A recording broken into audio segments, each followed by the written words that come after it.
সংবাদগুলোর বিশ্লেষণ জানবো আমার অতিথিদের কাছ থেকে। প্রথমেই যেই প্রসঙ্গটি নিয়ে কথা বলতে চাইবো, প্রধানমন্ত্রীর সংবাদ সম্মেলন আজকে ছিল এবং প্রতিবারই প্রধানমন্ত্রী বিদেশ সফর থেকে এসেই এরকম সংবাদ সম্মেলন করে থাকেন। আজকের আপনি ছিলেন জয় মামুন আজকের সংবাদ সম্মেলনে, পুরো প্রথমেই একটু সার্বিকভাবে জানতে চাই কিভাবে মূল্যায়ন করছেন আজকের সংবাদ সম্মেলন। আমি যেভাবে মূল্যায়ন করি একজন সাংবাদিক হিসেবে, যে সাংবাদিকদের তো প্রধানমন্ত্রীর কাছে যাওয়ার সুযোগ সবসময় হয় না। সংসদ সদস্যরা প্রধানমন্ত্রীকে প্রশ্ন করতে পারেন, কিন্তু আমি ব্যক্তিগতভাবে প্রধানমন্ত্রী শেখ হাসিনাকে ধন্যবাদ দেই একজন সাংবাদিক হিসেবে যে তিনি এই সুযোগটি চালু করেছেন, যে তিনি কোনো কারণে বিদেশে গেলে রাষ্ট্রীয় কোনো কাজে তিনি ফিরে এসে সাংবাদিকদের সঙ্গে একটা মত বিনিময় করেন। এটিকে ঠিক সংবাদ সম্মেলন বলা যাবে কিনা আমি জানি না, কিন্তু এই যে মত বিনিময়ের সুযোগটা আমরা পাই, তার মাধ্যমে যে ব্যাপারটি ঘটে সেটি হচ্ছে সাম্প্রতিক সময়ে দেশে যেসব বিষয় ঘটছে সেই বিষয়ে আমরা খোলাখুলি তার সঙ্গে কথা বলতে পারি, আমরা আমাদের মতামত দিতে পারি, আমরা প্রশ্ন করতে পারি। তিনি কখনো উত্তর দেন, কখনো দেন না, বা কখনো তার মতো করে দেন, কিন্তু তার মাধ্যমে জাতির সামনে, দেশের মানুষের সামনে তার মনোভাবটি প্রকাশিত হয়। সেই মনোভাব আপনার কাছে, আমার কাছে, বা মাহফুজুল্লাহ ভাইয়ের কাছে, কার কাছে কতটি গ্রহণযোগ্য সেটি কিন্তু ভিন্ন বিতর্ক। কিন্তু আমরা জানতে পারছি যে এই বিষয়ে প্রধানমন্ত্রী কি ভাবছেন এবং সাংবাদিক সমাজ কি ধরনের প্রশ্ন উত্থাপন করতে চান, বা তারা কি বিষয় নিয়ে ওখানে হাজির হচ্ছেন। সেদিক থেকে এটি নিঃসন্দেহে একটি ইতিবাচক বিষয় বলে আমি মনে করি। আজকের পার্টিকুলার সংবাদ সম্মেলনের কথা যদি বলি, তিনি ইটালিতে গিয়েছিলেন, ভ্যাটিকানে গিয়েছিলেন পোপের সঙ্গে দেখা করতে, পোপের আমন্ত্রণে ভ্যাটিকানে ইফাদের মিটিংয়ে অংশগ্রহণ করেছেন। সেগুলি কৃষি ইত্যাদি নিয়ে কথা হয়েছে, রোহিঙ্গাদের বিষয় নিয়ে কথা হয়েছে। সেগুলো হচ্ছে আমরা বলি যেটিকে উপলক্ষ্য, আর লক্ষ্য হচ্ছে, মানে উপলক্ষ এবং লক্ষ্যের মধ্যে পার্থক্য থাকে না, উপলক্ষ হচ্ছে এটিকে উপলক্ষ করে সাংবাদিকদের সঙ্গে মিলিত হওয়া বা কথা বলা। এবং আমরা প্রত্যেকজন সাংবাদিক ওখানে যারা ছিলাম আজকে প্রত্যেকে জানি যে আজকের এই আলোচনায় প্রধান আলোচ্য হয়ে উঠবে, বা সংবাদপত্রের শিরোনাম, টেলিভিশনের শিরোনাম হয়ে উঠবে বিএনপি চেয়ারপারসন সাবেক প্রধানমন্ত্রী বেগম খালেদা জিয়ার মামলার রায়। এবং তিনি, আমি বলছি প্রধানমন্ত্রী শেখ হাসিনা এই বিষয়টিকে কিভাবে দেখেন, তিনি প্রকাশ্যে এটি নিয়ে এই প্রথম এইভাবে কথা বলছেন। ফলে এটির দিকেই সাংবাদিক সমাজের আগ্রহ থাকবে, মনোযোগ থাকবে, প্রশ্ন থাকবে। সেই প্রশ্ন কখনো সহজ হবে, কখনো তির্যক হবে, কখনো বঙ্কিম হবে, নানা রকম হবে। তো এই বিষয়টি কিন্তু সত্যি সত্যি আপনার সংবাদের শিরোনামও কিন্তু সেটি, যে বিএনপি নির্বাচনে আসলো কি আসলো না তাতে কিছুই যায় আসে না, নির্বাচনের মতো করে হবে। এ বিষয়ে মাহফুজুল্লাহ ভাই হয়তো বলবেন, নিশ্চয়ই বলবেন। আমি একটু যেটি বলতে চাই সেটি হচ্ছে যে 91 সালের এরশাদের পতনের পরে 91 সালে যে অস্থায়ী সরকার, বিচারপতি শাহাবুদ্দিন আহমেদের অস্থায়ী সরকারের মধ্য দিয়ে একটি গণতান্ত্রিক ধারাবাহিকতা বাংলাদেশে শুরু হয়েছিল। তার আগের সময়গুলির ইতিহাস বিচ্ছিন্ন, আমরা জানি কখনো স্বৈরাচার, কখনো সামরিক শাসন, কখনো সংবিধান স্থগিত করা ইত্যাদি। ফলে 1973 সালের পরে দীর্ঘকাল পরে 79 সালে একটি নির্বাচন হয়েছে, তারপরে 86-88 নির্বাচন আমরা জানি।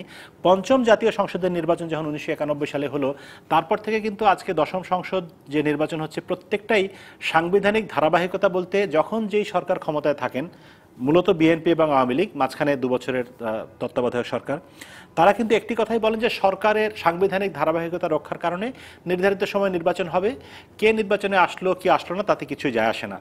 আপনি হয়তো সাংবাদিক হিসেবে জানেন, বা আমাদের দর্শকদের অনেকেই জানেন, যে গত কয়েকদিন ধরে ফেসবুক বা সোশ্যাল মিডিয়াতে একটা সাউন্ড বাইট, একটা ভিডিও ক্লিপ ছোট্ট খুব ভাইরাল হয়ে ছড়িয়েছে। সেখানে দেখা যাচ্ছে আজকের যিনি কারারুদ্ধ সাবেক প্রধানমন্ত্রী বেগম খালেদা জিয়া, তিনি যখন প্রধানমন্ত্রী ছিলেন 2006 সালের শেষ দিকে, 1/11 ঘটার আগে, তখন তিনি এরকম একটি কথা বলছেন যে নির্বাচন সময় মতোই হবে, কারা নির্বাচনে আসলো কি আসলো না তাতে কিচ্ছু যায় আসে না, যারা আসবে না তাদেরই দায়িত্ব এটি, এবং এতে সরকারের কোনো দায় নেই। তো এবং আজকে দেখেন, আজকের প্রধানমন্ত্রী শেখ হাসিনা মোটামুটি একই ভাষায় বলেছেন। আজ প্রেক্ষাপট হয়তো ভিন্ন, এটি নিয়ে সরকারে থাকলে একই রকম ভাষা থাকে, বিরোধী দলে গেলে ভাষাটা একই রকম হয়। আমি সেই কথাটাই বলতে যাচ্ছি যে আজকে প্রধানমন্ত্রী শেখ হাসিনা যে কথাটি বলেছেন সেটি গত অনেক বছর ধরে আমরা সকল প্রধানমন্ত্রীর কাছ থেকে শুনে আসছি, ব্যক্তি নির্বিশেষে। মানে বেশ কয়েকটি বিষয় নিয়ে তো আলোচনা হয়েছে বা প্রশ্নের উত্তর তিনি দিয়েছেন, এই বিষয়গুলো নিয়ে আলাদা আলাদাভাবে জানতে চাইবো, কিন্তু সার্বিক মূল্যায়ন মাহফুজুল্লাহ আপনার কাছ থেকে একটু জেনে নিই। না, প্রধানমন্ত্রী বা সরকার প্রধান যিনি, তিনি এই ধরনের সংবাদ সম্মেলন করেন, এটা অস্বাভাবিক কোনো কিছু নয়। আমাদের দেশে এটা একটা প্রচলিত ব্যবস্থা ছিল না, কিন্তু বিদেশে এগুলো হরহামেশা হয়। সেই হিসাবে বর্তমান প্রধানমন্ত্রী মোটামুটিভাবে নিয়মিতভাবেই বিদেশ সফর থেকে এসে, অন্য সময় না, বিশেষ করে বিদেশ সফর থেকে ফিরে এসে এই ধরনের সম্মেলন করেন। এখন এখানে 2 ধরনের বক্তব্য সবসময় আমরা লক্ষ্য করেছি। একটা হচ্ছে সফর সংক্রান্ত, তবে সফর সংক্রান্ত খুব নতুন কিছু থাকে না এই কারণে যে তিনি যখন সফরে থাকেন তখন প্রায় জিনিসই আপনার প্রতিবেদন হিসাবে সংবাদপত্রে বা টেলিভিশনে প্রচারিত হয়, কাজে নতুন কিছু থাকে না। আর বিভিন্ন কারণে তিনি নতুন বিষয় যেগুলো অনেক জিনিস হয়তো তার সঙ্গে আলোচনা হয় সেগুলি তিনি প্রকাশ্যে আনেন না। এটাই হচ্ছে আপনার কি বলে একটা শালীন ব্যবস্থা আর কি। ধরেন তার সঙ্গে যে পোপের যে আলোচনা হয়েছে 1-on-1 ভিত্তিতে, কি আলোচনা হয়েছে আমরা জানি না, এটা উনি জানেন এবং পোপ জানেন। এইটা উনি বললে আমরা জানতে পারবো, না বললে জানতে পারবো না। এটা মানে সবখানেই এই ধরনের একটা প্র্যাকটিস আছে, এতে অবাক হওয়ার কিছু নাই। কিন্তু এই সব সংবাদ সম্মেলনে উনি রাজনৈতিক বিষয়েও কথা বলেন, দেশে যে বিরাজমান রাজনৈতিক পরিস্থিতিতে।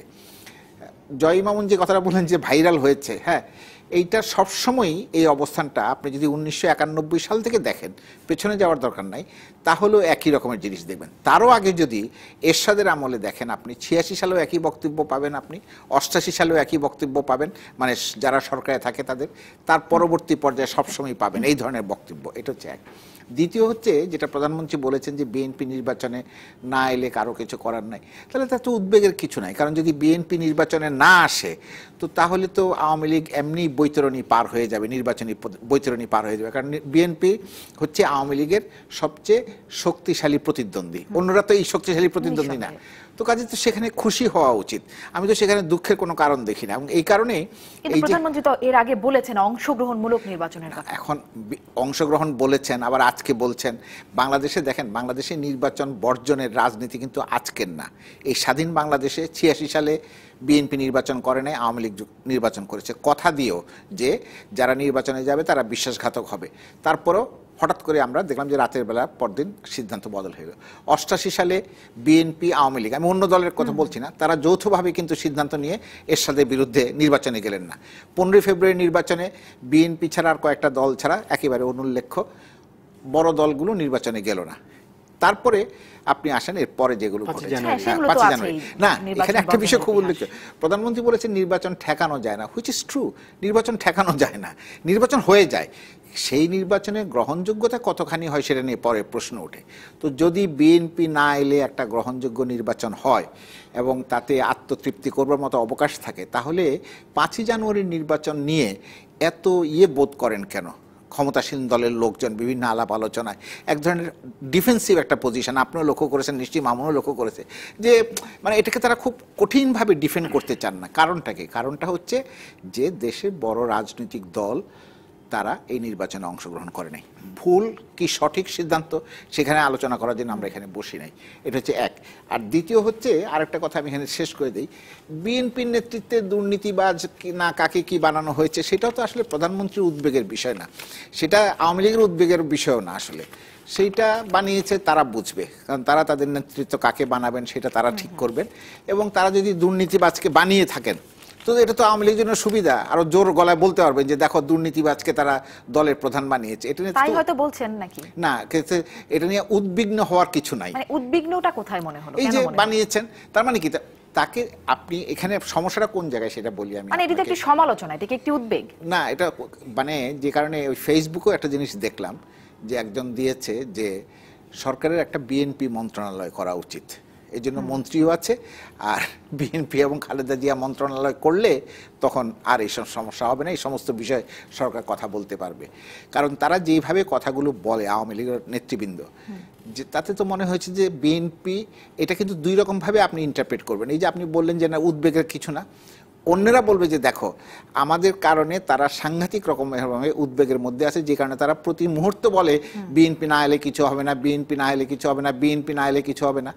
এটার মানেটাই হচ্ছে, আপনি নেগেটিভলি দেখেন যদি, তাহলে তার মানেটা হচ্ছে যে বিএনপির আশা প্রয়োজন, নির্বাচনকে যদি বৈধতা পেতে হয়।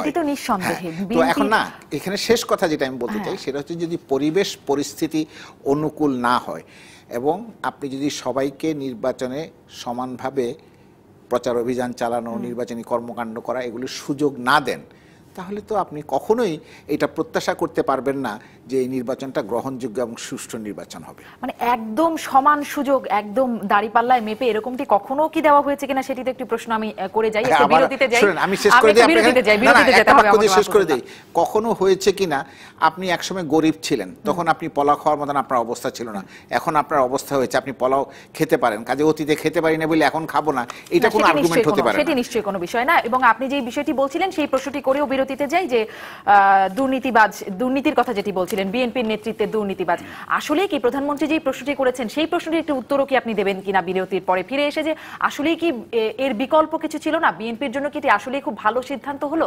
আপনার নিশ্চয়ই একটি পর্যবেক্ষণ আছে। দর্শক, বিরতিতে যাচ্ছি, ফিরছি একটু পরে।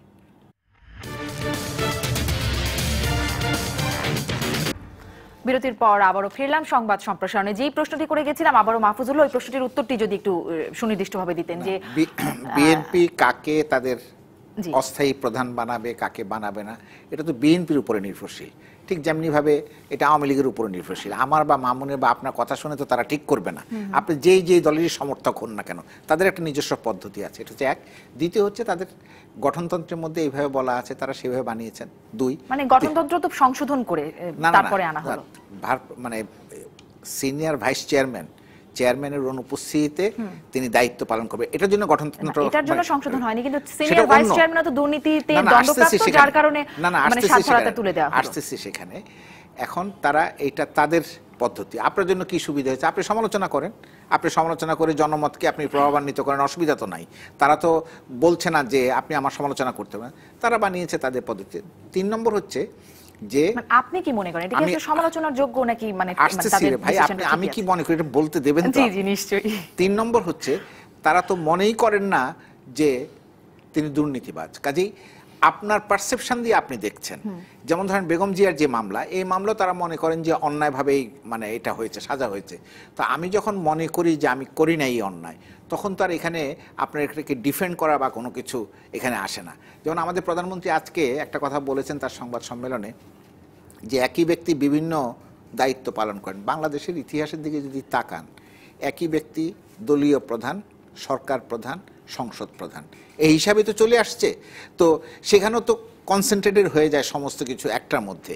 কাজে এগুলো হচ্ছে কি, এগুলো আমরা বাইরে নানান রকমভাবে বলি, কিন্তু ভিতরে যে দলীয় যে বাস্তবতা, এই বাস্তবতাটা ভিন্ন এক ধরনের বাস্তবতা আপনার। সেই জন্যে আর যেটা বিএনপি সিদ্ধান্ত নিয়ে করেছে, তারা গঠনতন্ত্র অনুযায়ী করেছে। সেখানে আপনি আমি হাজার সমালোচনা করি, তাতেও অবস্থা কোনো পরিবর্তন হবে না।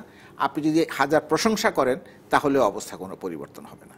আমি মাহফুজুল্লাহ ভাইয়ের সঙ্গে একটু যুক্ত করি এই প্রসঙ্গে। সেটি হচ্ছে যে বাংলাদেশের রাজনীতি এমনভাবে এই দেশটাকে দ্বিখণ্ডিত করেছে, দ্বিধাবিভক্ত করেছে, যে আজকে বাংলাদেশের সর্বোচ্চ আদালত থেকে যদি কোনো একজন পলিটিক্যাল ব্যক্তিকে দোষী সাব্যস্ত করা হয়, যেই সরকার ক্ষমতায় থাকবে তার প্রতিপক্ষের লোক যদি তিনি হন, ওই দলের সমর্থকরা ধরেই নেবেন যে এই রায়টি সরকার আদালতকে প্রভাবিত করে করেছে, এবং বিএনপি যারা করে তারা কোনো ক্রমে দুর্নীতিবাজ হতেই পারে না। অন্যভাবে বিএনপি যখন ক্ষমতায় ছিল বা যদি ক্ষমতায় থাকে, আমরা ধরে নেই একটা ভার্চুয়াল অবস্থায় যে বিএনপি ক্ষমতায়, তখন আওয়ামী লীগের একজন কোনো বড় নেতাকে সুপ্রিম কোর্টের আপিল বিভাগ থেকে একটা শাস্তি দেওয়া হলো, তারাই ধরে নেবে যে আওয়ামী লীগের লোক দুর্নীতি করতেই পারে না। এটি হচ্ছে বাংলাদেশের বাস্তবতার সবচেয়ে বড় একটা দুঃখজনক ঘটনা। আমি মনে করি বিএনপি একটি বড় রাজনৈতিক দল, এবং বড় রাজনৈতিক দল বলেই তাদের দায়বদ্ধতাও বেশি।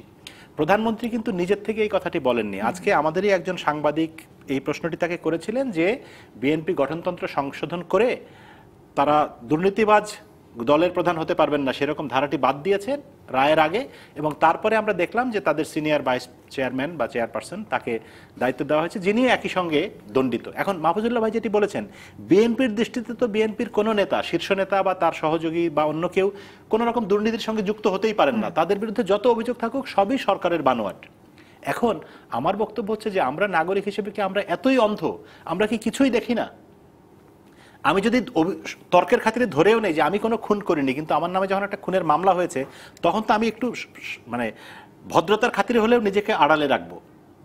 এবং প্রধানমন্ত্রী যেই কথাটি বলেছেন তার নিজের উদাহরণ দিয়েছেন, তাকে যখন কারাগারে নেওয়া হলো, তিনি তার ছেলেকে, মেয়েকে, ভাইকে, বোনকে দায়িত্ব না দিয়ে দলের একজন প্রবীণ নেতাকে দায়িত্ব দিয়েছেন। প্রধানমন্ত্রী বলেছেন যে তাহলে বিএনপিতে কি একজন লোকও বাংলাদেশে নেই যারা এই দায়িত্বটি পালন করতে পারছেন? যেটি মাহফুজুল্লাহ বলছিলেন যে তার মানে বিএনপির বাস্তবতা, তাদের দলের বাস্তবতা তারা বুঝবেন, তাদের দলের বাস্তবতা কি আসলেই তাদের দলের বাস্তবতার বাইরেও তো বাংলাদেশে বাস্তবতা আছে। বাংলাদেশে বিএনপিকে ভালোবাসে, বিএনপির প্রতি শ্রদ্ধাশীল, কিন্তু দলের কর্মী নন সেরকম মানুষও তো আছে। সুশীল সমাজ বা নাগরিক সমাজের মধ্যে এরকম মানুষ নিশ্চয়ই আছে। তারাও তো ব্যাপারটাকে ভালোভাবে দেখেছে বলে আমার কাছে মনে হয় না। তারেক রহমান দেশে নয়, তিনি দেশে নেই, তার বিরুদ্ধে খালেদা জিয়ার শাস্তি হয়েছে 10 বছর, একই মামলায় তারেক রহমানের শাস্তি হয়েছে খালেদা জিয়ার 5 বছর, তারেক রহমানের 10 বছর। তার আগে আরেক মামলায় তার 7 বছরের কারাদণ্ড হয়ে রয়েছে, এবং উনি তো ওখান থেকে দল পরিচালনা করতে পারবেন না, প্র্যাকটিক্যালি এটা সম্ভব না বাংলাদেশের বাস্তবতা। এবং তিনি ফোন করতে পারেন না, তিনি মানে যেহেতু দণ্ডিত এবং প্রধানমন্ত্রীর ভাষায় তিনি ফিউজিটিভ, মানে কি বলে, ফেরারি আসামি। ফেরারি আসামি, তো ফেরারি আসামিকে কিভাবে একটা দলের প্রধান করা হয়? এটা তো একটা খুবই ভ্যালিড কোয়েশ্চেন। বিএনপিতে নিশ্চয়ই অনেক যোগ্য নেতা আছেন, তাদেরকে করা যেত। এটি আমার ব্যক্তিগত মতামত। যখন এই সিদ্ধান্তটি হলো তখন বিএনপির মধ্যেও এক ধরনের মানে গণমাধ্যমে যে খবরগুলো আসছিল, গণমাধ্যমের সব খবর নিয়ে দলের অসন্তোষ বিবেচনা করে কোনো লাভ নাই। দেখেন, বয়ানগত একটা পার্থক্য আছে, এটা হচ্ছে ইন্টারপ্রিটেশন বা দেখার যে বিষয়, যেটা মামুন বলল। মামুন যেভাবে দেখেন এক রকমের, আরেকজন আরেক রকম ভাবে দেখবেন, এইটা সেই ধরনের বিষয়। আর যেহেতু আমাদের বিভিন্ন আদালত সম্পর্কে গত কয়েক বছর ধরে বিভিন্ন রকমের মন্তব্য হয়েছে এবং আদালতের সঙ্গে যারা প্রত্যক্ষভাবে জড়িত সেই ধরনের ব্যক্তিদের কাছ থেকে আদালতের সততা সম্পর্কে, আদালতের নিরপেক্ষতা সম্পর্কে প্রশ্ন এসেছে, সেই জন্য এই প্রশ্নগুলি উত্থাপিত হয়েছে। না হলে এই প্রশ্নগুলি উত্থাপিত নয়। এই প্রশ্নগুলো কিন্তু বাংলাদেশে এবং আমরা যখন পাকিস্তানের অংশ ছিলাম তখনও কিন্তু এই দুর্নীতির বিচার, দুর্নীতির শাস্তি হওয়া, তারপর উচ্চ আদালতে গিয়ে মাপ পাওয়া, এই ধরনের ঘটনা আমাদের বিশিষ্ট রাজনীতিবিদদের সম্পর্কেও আছে। আমি যেটা বলতে চাচ্ছি সেটা হচ্ছে, তারা মনে করেছেন এইভাবেই তারা দলকে পরিচালনা করবেন। আপনার যদি সেটা গ্রহণযোগ্য না হয় আপনার কাছে, আপনার তো রাস্তা আছে, আপনি সমালোচনা করবেন। সমালোচনা করে যদি তার জনপ্রিয়তাকে সমালোচনা করে দিয়ে যদি তার সম্ভাবনাকে, ভোটে জেতার সম্ভাবনাকে আপনি ধূলিসাৎ করে দিতে পারেন, ধূলিসাৎ করবেন, তাহলে তো কোনো অসুবিধা নাই। আমি সেটা বলছি, আমার কথাটা হচ্ছে সেই জায়গায় যে আপনি এটা করেন, সেটা নিয়ে আলোচনার জায়গা আছে, সেটা নিয়ে আলোচনায় হচ্ছে। আরেকটি যেটি বিষয় আজকে মির্জা ফখরুল ইসলাম বলছিলেন, যে একটু প্রধানমন্ত্রীর সংবাদ সম্মেলনের বাইরে থেকেও জিজ্ঞাসা করছি, যে আজকে তিনি বলছিলেন যে সবাইকে মাঠে নামতে হবে, এবং আরো বলছিলেন যে বিএনপি নেত্রী আইনি কোনো রকম সুবিধা পাচ্ছেন না, ন্যূনতম সুবিধাও পাচ্ছেন না তিনি। এই বিষয়টি নিয়ে আপনি কি বলবেন? যেখানে আজকে একজন সাংবাদিক প্রশ্ন করছিলেন এরকম সংবাদ সম্মেলনে যে ডিভিশন পাওয়ার কোনো নজির দেশের বাইরে কোথাওই নেই, বেগম জিয়া পাচ্ছেন, মানে দুঃখিত, ডিভিশন না, ব্যক্তিগত সহকারী পরিচর্যাকারী। এটা বোধহয় ঠিক না তথ্যগতভাবে। সরওয়ার্দী সাহেব যখন জেলে, তখন তাকে স্টেনোগ্রাফার দেওয়া হয়েছিল। এটি আদালতের উপর নির্ভর করে, এবং প্রধানমন্ত্রী সেই কথাটাও কিন্তু বলেছেন যে আদালত যদি ইচ্ছা করে আদালত যে কাউকে দিতে পারে একজন মানে বন্দির সঙ্গে থাকবার জন্য। কাজে এটা কোনো অন্যান্য সময় যেটা হয় যে অন্যান্য বন্দীদের ক্ষেত্রে আপনার জেলে তো আপনারা জান নাই, যারা গেছে তাদের অভিজ্ঞতা আছে, ফালতু বলে একটা শব্দ আছে। হ্যাঁ, ফালতু হচ্ছে পুরনো কয়েদিদের মধ্যে থেকে সেবা যত্ন করবার জন্য, এই ধরনের লোকজনের সেবা যত্ন করবার জন্য দেওয়া হয়।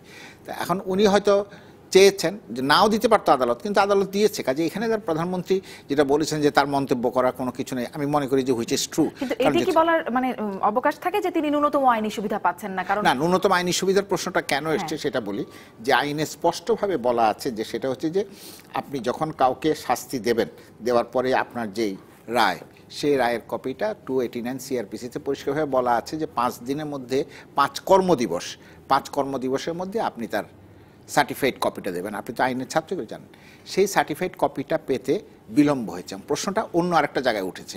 প্রথম দিন বলা হলো 630 পৃষ্ঠা বোধহয়, না 31 পৃষ্ঠা, হ্যাঁ, বা 32 পৃষ্ঠার জাজমেন্ট। আজকে দেখেন যে খবর এসছে সেখানে হচ্ছে 1000 পৃষ্ঠার অধিক। এখন ধরেন লয়ারদের মধ্যে, জাজদের মধ্যেও মতের বিরোধ আছে। কেমন? যে তারা বলছেন, একদল বলছেন যে সিআরপিসির ক্ষেত্রে নিয়মটা হচ্ছে বিচারক আদালতে পুরো রায়টা পড়বেন এবং প্রকাশ্যে তিনি সকলের সামনে সই করবেন, এইভাবেই বলা আছে। কিন্তু এই রায়টা তিনি শুধু একটা অংশ পড়েছেন, পুরো রায়টা পড়েন নাই আদালতে। এখন 632 পৃষ্ঠার রায় যে মুহূর্তে 1000 পৃষ্ঠা হয়ে যায়, তার মানে কি রায় দেওয়ার পরে আপনি রায়কে অদল বদল করেছেন।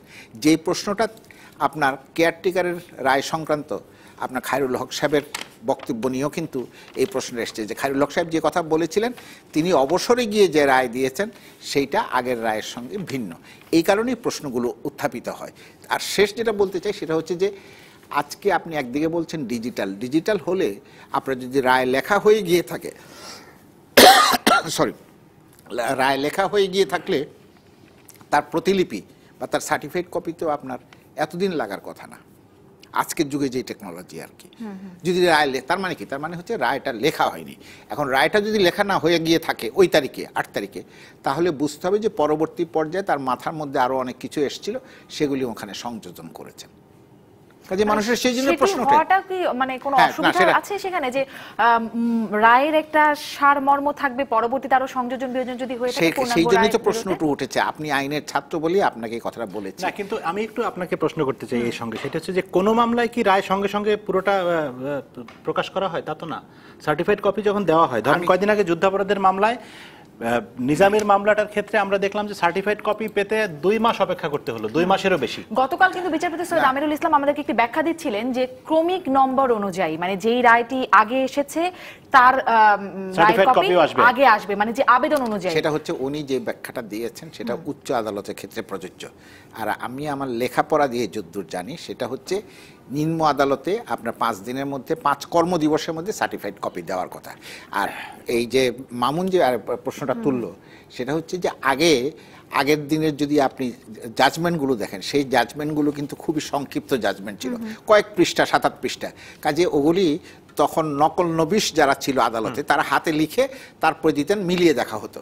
এখন কিন্তু সেই জায়গায় নাই, কিন্তু আমরা কিন্তু অনেক দূর চলে আসছি। আগে যেমন ধরেন দলিল, এই যে জমির দলিল, আগে জমির দলিল কিন্তু হাতে লেখা হতো এবং যেই বাংলা ব্যবহার করা হতো আমি কেউ উদ্ধার করতে পারবো না। এখন কিন্তু জানেন স্ট্রেইট কম্পিউটারে দলিল লেখা হচ্ছে, 3 পৃষ্ঠা 4 পৃষ্ঠা রেজিস্ট্রেশন হয়ে যাচ্ছে সঙ্গে সঙ্গে দলিল। পরিবর্তন তো হচ্ছে। প্রশ্নটা কেন? প্রশ্নটা হচ্ছে যে আগের দিন বলা হলো যে 632 পৃষ্ঠা, পরের দিন এটা 1000 পৃষ্ঠা হয়ে গেল কেন? প্রশ্নগুলো সেই সব কারণে। এই যে খায়রুল হক সাহেবের রায় নিয়ে প্রশ্নটা কেন উঠেছে দেখেন, পরবর্তী পর্যায়ে প্রধান বিচারপতি বললেন যে অবসরে যাওয়ার পরে রায় লেখাটা অবৈধ। হ্যাঁ, এখন উনি অবসরে যাওয়ার 13 মাস পরে রায়টা লিখেছেন। এখন এই রায়টা যে অবৈধ, এই রায়টাও তো দেবেন আবার উচ্চ আদালত। উচ্চ আদালতের প্রধান বিচারপতি বলছেন এটা অবৈধ, তারপরে আবার উনি এটা এখানে এই রায়টা নিয়ে মানে আমি আদালতের অঙ্গনের মানুষ না, কিন্তু তারপরে আমার সাধারণ বুদ্ধি যেটি বলে সেটি হচ্ছে যে ধরে নিচ্ছে আপনি বাংলাদেশের প্রধান বিচারপতি বা আমি বাংলাদেশের যে কোনো একজন বিচারপতি, আমি তো বিচারপতি থাকা অবস্থায় শেষ মুহূর্ত পর্যন্ত আমার আদালতে বিচার করার এবং রায় দেওয়ার অধিকার আছে, ক্ষমতা আছে। তা আমি আজকে একটা রায় দিলাম, কালকে আমি অবসরে গেলাম, তারপরে কি সেই রায়ের কপি আমি লিখতে পারবো না? এটাই তো তখন কে লিখবে ওটি? না, রায় দিলাম আমি, লিখবেন আপনি, সেটা তো হতে পারে না। ওই জন্যই তো বলা হয় যে যখন আপনি রায়টা দেবেন আপনি পুরোটা দেবেন, পুরোটা দিয়ে আপনি বলবেন। আর যদি আপনি জানেন যে 2 মাস পরে বা 3 মাস পরে আপনি অবসরে যাচ্ছেন, তাহলে ওইভাবে আপনার এটা সীমিত করে আনবেন। এটা আমাদের আমি তো আদালতের বিতর্ক, সেটি না আসলে আদালতের না, এটা আপনিও জানেন, মামুনও জানে। এটা প্রধান বিচারপতির বক্তব্য যে অবসরে যাওয়ার পরে রায় লেখাটা অবৈধ। আমি তার এটা কে ঠিক করবে না করবে আমি সেখানে যাচ্ছি। এই বিষয়টি নিয়ে কালকে আপিল করবে, মানে রায়ের কপি পেয়েছে আমরা আজকে আইনজীবীরা, আজকে আপিল ঘটনা করবে। থেকে একটু দূরে চলে সেই জন্য যাচ্ছিলাম। আমি একটু ঘটনায় ফিরে আসতে চাই। আপনি প্রশ্ন করেছেন রোহিঙ্গা প্রসঙ্গে, আজকে প্রধানমন্ত্রীকে যে প্রশ্নটি আপনি করেছেন এটির বিষয়ে একটু জানতে চাই যে প্রধানমন্ত্রী যেমনটি বলছিলেন যে সবকিছু তো ডিজিটালাইজড, মানে যখন এসছে বায়োমেট্রিক পদ্ধতিতে সব করাই আছে, তাহলে আসলে তালিকা তৈরিতে দেরি হবে কেন? এই প্রশ্ন। না, তালিকা তৈরিতে কিন্তু দেরি হয়নি, তালিকা তৈরি খুব দ্রুতই হয়েছে। কিন্তু প্রধানমন্ত্রী তো 8,500-এর মতো একটু তালিকা, ধরেন আমরা এখানে টকশো করছি, আপনি আমি বা মাহফুজুল্লাহ ভাই আমরা কথা বলছি, তর্ক বিতর্ক করতে পারছি, কিন্তু প্রধানমন্ত্রীর সঙ্গে তো বাহাস করা যায় না, তর্ক বিতর্ক করা যায় না। এখন উনি যে কথাগুলি বলেছেন আমরা সাংবাদিক হিসেবে ওনার মন্তব্যটি পেয়েছি, কিন্তু এর বাইরেও আরো কথা আছে। যেমন আমি রোহিঙ্গাদেরকে নিয়ে দীর্ঘদিন ধরে কাজ করছি, ওখানে গিয়েছি, এখানে কাজ করছি। গত রাতেও আমি এই বিষয় নিয়ে যারা এক্সপার্ট, ওখানে অ্যাম্বাসেডর ছিলেন অনুপ কুমার চাকমা, তাকে নিয়ে একটা অনুষ্ঠান করেছি। ফলে আমি যে জিনিসগুলি একটু জানি সেটি এখানে শেয়ার করতে পারি, প্রধানমন্ত্রীকে হয়তো ওইভাবে বলার সুযোগ ছিল না। তালিকায় সমস্যাটা কোথায়? মিয়ানমারে 2টো নাম থাকে প্রত্যেকটা মুসলমানের, আরাকান রাজ্যে, মানে রাখাইন রাজ্যে। একটা আমার নাম জয় মামুন, এটা হচ্ছে বাংলা নাম, আর ওখানে একটা নেইউং জাতীয় একটা মিয়ানমারের নাম থাকবে। এখন ওই জয় মামুন যখন বাংলাদেশে এলো, তিনি কিন্তু এসছেন আরাকান থেকে, রাখাইন রাজ্য থেকে, মুসলমান হিসেবে বাংলাদেশের মুসলমানদের সিম্প্যাথি পাওয়ার জন্যে।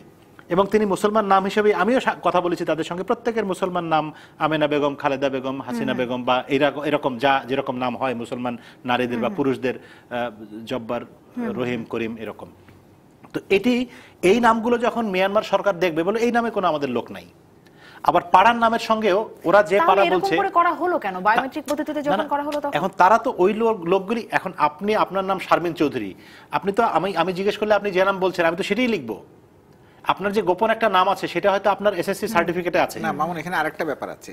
আমি যখন রেজিস্ট্রি করছি আমার তো বুঝতে হবে যে আপনার আবার একটা ওই রকম নাম আছে এবং ওইটা আমি লিখতে পারি। যেমন আপনি অনেক চাইনিজকে, তাহলে তো রেজিস্ট্রেশনের মানে উদ্দেশ্যটাই অনেকটা একটা সমস্যা। এখানে আমি একটু বলি, একটা জিনিস খালি যোগ করি, সেটা বহু চাইনিজ আপনি পাবেন এই বাংলাদেশে কাজ করে, এখন বাংলাদেশে 17,000 বোধহয়, আপনি চায়নাতে গেলেও পাবেন প্রচুর চাইনিজ যাদের দুইটা নাম আছে, একটা হচ্ছে বিবলিক্যাল নাম ক্রিশ্চিয়ান বা এই ধরনের ডেভিড লিউ এটা ওইটা। আমি তো অবাক হয়ে যাই যখন পরে বলে যে আমি তো অমুক, আমি বললাম যে তোমার নাম তো এইটা চাইনিজ, বলে যে না ওইটাও আমার নাম। তো এখন এইরকম সমস্যা আছে আপনার। তো এটা একটা সমস্যা। আর একটা বড় সমস্যা হচ্ছে যে স্বেচ্ছায় যারা চলে যেতে চান, প্রধানমন্ত্রী বাংলাদেশের মুক্তিযুদ্ধের সময়কার উদাহরণ দিয়ে বলেছেন যে ভারত থেকে চলে এসছে বাংলাদেশের মানুষদের, বাংলাদেশ স্বাধীন হওয়াতে তারা নিজের দেশ ফিরে পেয়েছে। ওরা আরাকান রোহিঙ্গার রাজ্য তো স্বাধীন হয়ে যাচ্ছে না, ওখান থেকে তো মিয়ানমারের জান্তারা সামরিক বাহিনী চলে যাচ্ছে না, ফলে তাদের সেই যাওয়ার যে ঝুঁকিটা সেটি কিন্তু মানে না যাওয়ার ঝুঁকি থেকেই যাচ্ছে। এই কথাটি আমরা ওখানে হয়তো বলতে পারিনি, কিন্তু এটিকে নিয়ে আজকের খবর কিন্তু এটি যে সেখানে সামরিক ঘাঁটি করা হচ্ছে, মানে গতকালকের খবর এটি, গতকালকের এটি দেখছিলাম। তাহলে আসলে কিভাবে ওরা ফেরতই বাজাবে? সেটাই হচ্ছে কথা, যে এই বিষয় নিয়ে বাংলাদেশকে, বাংলাদেশের পররাষ্ট্র মন্ত্রণালয়কে আরো বেশি কাজ করতে হবে। যে ওরা ওখানে 800 জনের 8000 জনের তালিকা হয়েছে, তার মানে এই না যে এই 8000 চলে গেলেই বাকিরা পিছনে সুরসুর করে চলে যাবে যেভাবে এসেছিল। গতকালকেও 265 জন এসছে আপনি জানেন। ফলে এত সহজ না যতটা মানে প্রধানমন্ত্রী নিশ্চয়ই আশার জায়গা থেকে বলেছেন, তিনি আশাবাদী মানুষ, আমরাও আশা করতে চাই, কিন্তু এই আশাকে বাস্তবায়িত করতে হলে বাংলাদেশকে আরো অনেক ডিপ্লোম্যাটিক জায়গা থেকে উদ্যোগ নিতে হবে। যেতে হবে আমাকে। বিশ্ব খাদ্য কর্মসূচির নির্বাহী পরিচালক কিন্তু বলেছেন দাতাদেরও আগ্রহ কমে যাচ্ছে, দীর্ঘদিন চালাবার মতো সক্ষমতা। হ্যাঁ, এক লাইনই যোগ করব, সেটা হচ্ছে যে প্রধানমন্ত্রী দেশবাসীকে নিরাশ করতে চাননি, কিন্তু সরকারের অন্যান্য সংস্থা দিয়ে কিন্তু আসলে পুরো বাস্তবতাটা আস্তে আস্তে জনগণকে বোঝানো প্রয়োজন। ওরা নিরাপদ বোধ না করলে তো ওরা যাবে না। আপনি কি আগুনে ঢেলে দিতে পারবেন ওদেরকে? এটা হচ্ছে খুব বাস্তব। সেটিও প্রধানমন্ত্রী বলেছেন। আমরা একটা বিরতিতে যাই, বিরতিতে থেকে ফিরে এসে অনলাইনের সবশেষ খবরগুলো জানিয়ে দেব। দর্শক থাকুন আমাদের সাথে।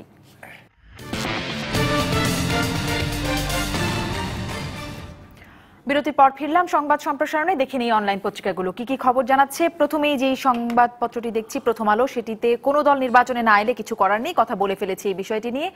এখন খালেদা জিয়া নির্বাচনে যোগ্য নন বলছেন সিইসি। আসলে আপিল করবেন আগামীকাল, রায় মানে আপিল করতে পারেন বলে জানাচ্ছেন খালেদা জিয়া।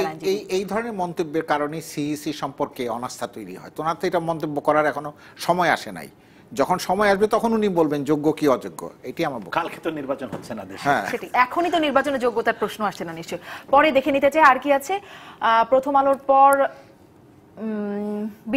বিডি নিউজে শীর্ষ খবরে যেটি দেখছি, প্রশ্ন ফাঁস নতুন নয়, দায়ও মন্ত্রীর নয়। প্রধানমন্ত্রী আজকে সংবাদ সম্মেলনে কথা বলেছেন, আপনাদের মন্তব্য জানতে চাই। এটা আমি প্রধানমন্ত্রী এই বক্তব্যের সঙ্গে একমত নই, কারণ আমার যে অভিজ্ঞতা প্রশ্নপত্র ফাঁস সম্পর্কে, পরীক্ষা সম্পর্কে, সেটা ভিন্ন চিত্র। এবং আজকে কিন্তু বাংলাদেশে এই প্রশ্নপত্র ফাঁস এটা একটা খুব বড় সমস্যা, এবং সরকারের দায়িত্ব হচ্ছে এটাকে রোধ করা। এখন আপনি যদি এটা পক্ষে প্রধানমন্ত্রী বলেছেন যে হয় হচ্ছে প্র্যাকটিস এটা, তাহলে তো অবশ্যই কিছু বলার থাকে না এরপরে, কারণ প্রধানমন্ত্রী হচ্ছেন মানে প্রধান নির্বাহী রাষ্ট্রের কাজে, আর সেখানে কি বলবো না। আমি যেটি মনে করি যে প্রশ্ন ফাঁস, তিনি বলেছেন যে মন্ত্রী তো করেন না, সচিব করেন না, বা অন্য বোর্ডের চেয়ারম্যানরা গিয়ে প্রশ্ন ফাঁস করেন, এটি সত্যি, কিন্তু তারপরে তো প্রশ্ন ফাঁস হচ্ছে। আরেকটি কথা প্রধানমন্ত্রী জিজ্ঞেস করেছেন সাংবাদিকদের যে কতক্ষণ আগে প্রশ্ন ফাঁস হয়, তো কোনো কোনো সাংবাদিক বলেছেন 20 মিনিট, কেউ কেউ বলেছেন 30 মিনিট, কেউ কেউ বলেছেন 1 ঘন্টা, উনি বলেছেন 2 ঘন্টা আগেও যদি হয়, তাহলে কে এমন ব্রিলিয়ান্ট স্টুডেন্ট যে 2 ঘন্টার মধ্যে সব বই খুঁজে বের করে। কিন্তু আমি যেটি জানি সেটি হচ্ছে যে কখনো কখনো 1 ঘন্টা, আধা ঘন্টা, 2 ঘন্টা আগে হয়, এটি সত্যি, সেটিকে আমি ফাঁস বলবো না। অবশ্যই যেটি আগের রাতে ফাঁস হয় বা 6 ঘন্টা আগেও যদি ফাঁস হয়, একটা ছেলে পরীক্ষার হলে যাওয়ার 2 ঘন্টা আগেও যদি প্রশ্নটা পায়, তাহলে সেটিকে অবশ্যই আমি ফাঁস বলবো। এবং এমসিকিউ তো উত্তরপত্র সহ পাওয়া যাচ্ছে, এবং মানে সেই কারণেই আমি মনে করি যে এখানে অবশ্যই সরকারের দায়িত্ব রয়েছে, এবং এই দায়িত্বটি হচ্ছে শুধু কথা বলা না, খুঁজে বের করা। একটি তদন্ত কমিটি হয়েছে আমরা জানি, এবং আমি বিশ্বাস করতে চাই যে এই তদন্ত কমিটি সুষ্ঠুভাবে দায়িত্ব পালন করবে। আরেকটি কথা আমি এখানে যোগ করতে চাই, সেটি হচ্ছে যে এমসিকিউ এর যে বিষয়টি দেওয়া আছে, ওই এমসিকিউ এর কেউকে ভিত্তি করেই কিন্তু এই প্রশ্নপত্র ফাঁসের ব্যাপারটি সবচেয়ে বেশি আলোচনায় এসছে, কারণ ওখানে টিক দিলেই নম্বর পাওয়া যায়, এবং টিক দেওয়া ABCD বলে দেওয়া কোনো কঠিন কাজ না আজকালকার এই টেকনোলজির যুগে। এবং প্রধানমন্ত্রী বলেছেন যে ওটি বাদ দিয়ে দিব। আমি মনে করি ব্যক্তিগতভাবে যে ওটি বাদ দিলে কোনো ক্ষতি নেই, কারণ আমরা একটু না হয় আগের প্রজন্ম, আমাদেরও পরে অনেক আগে মানে এখন থেকে 10-15-20 বছর আগেও ছেলেমেয়েরা এমসিকিউতে পরীক্ষা দিত না। প্রধানমন্ত্রী সেক্ষেত্রে তাই বলেছেন। হ্যাঁ, সেক্ষেত্রে এমসিকিউ বাদ দিলে যে শিক্ষা ব্যবস্থা ধ্বংস হয়ে যাবে তা না, আমি বরং মনে করি যে এটি একটি একদম, ভালো উদ্যোগ। শেষ মন্তব্য জনাব মাহফুজুল্লাহ। এটা সম্পর্কে জি নিশ্চয়ই, এটা এমসিকিউ সম্পর্কে। অনেক আগেই তুলে দেওয়া, হাইকোর্ট কিন্তু দুটি না, তদন্ত না, কমিটি হাইকোর্ট গঠন যে- বেশ ধরপাকড় হচ্ছে, না, না। উন্নতি হবে বলে মনে করেন? এমসিকিউ অনেক আগে তুলে দেওয়া উচিত ছিল। ধরেন আমরা যে প্রশ্নপত্রে পরীক্ষা দিয়ে এসেছি, সেই প্রশ্নপত্র বা সেই ধরনের স্টাইলের প্রশ্নপত্র, এটা অনেক এখন এটা আমি আপনার এখানে আগেও একবার বলেছিলাম, শিক্ষার দর্শন সম্পর্কে আমাদের নিজেদের বিষয়টা পরিষ্কার না। আমরা যে ধরনের প্রশ্নপত্রে পরীক্ষা দিয়ে এসেছি সেই ধরনের প্রশ্নপত্রে নকল করা খুব কঠিন। আগের দিন পেলেও কিছু করা যাবে না। কারণ আপনার একটা সৃজনী শক্তির বিষয় আছে, এখানে চিন্তা করবার বিষয় আছে। তো কাজেই এখন এটা যদি কেউ মানতে না চান আমাদের শিক্ষাবিদরা, তা কি করতে পারি? আর কিছু করার তো নাই। এই ধন্যবাদ জানাতে হচ্ছে, এখনই আমাকে শেষ করতে হচ্ছে। এই বিষয়টির আসলে সমাধান এই আলোচনায় নিশ্চয়ই সম্ভব না, প্রধানমন্ত্রীর কাছে আলোচনা এই সমাধানটি পেলাম না। অসংখ্য ধন্যবাদ জনাব মাহফুজুল্লাহ, জনাব জয় মামুন, আপনাদের দুজনকে। দর্শক, শেষ করছি আজকের সংবাদ সম্প্রসারণ। ভালো থাকবেন।